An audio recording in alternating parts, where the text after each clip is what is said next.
Your phone knows your name, your face, your fingerprint. But what happens when it starts knowing your thoughts before you even type them? That's not science fiction anymore. Welcome to the age of AI smartphones. And yes, they are here to change everything.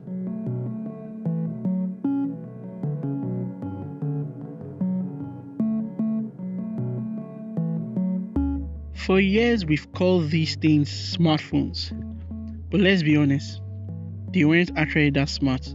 They gave us apps, notifications, and a million distractions, but nothing truly intelligent. AI smartphones are different. They don't just wait for your input. They predict, adapt, and sometimes they act before you even ask. Take Google's Pixel 10 Pro XL. It's loaded with AI magic, photoshopping people out of their pictures in seconds, translating speech live in over 40 languages, even screening spam calls for you. Apple's iPhone 17 Pro, they are finally pushing Siri into true AI territory, promising a voice assistant that actually feels, well, intelligent.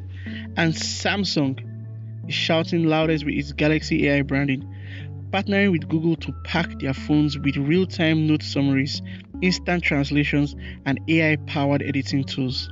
This isn't about apps anymore. The AI is baked right into the hardware.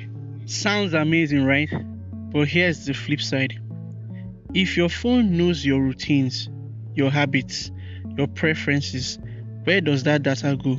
Who controls it? And think about the app economy. Why would you download a photo editing app if your phone's camera already does it instantly? Why download a translator when your phone speaks every language on demand?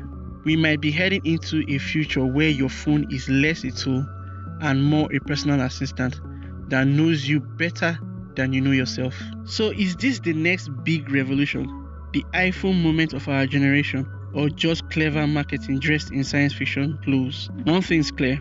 AI smartphones are here, and the line between human decision and machine prediction is getting thinner by the day. So let me throw it back to you. Would you actually trust your phone to think for you? Drop your thoughts below, and if you're excited or terrified about this AI future, hit that like button, subscribe, and let's keep this conversation going.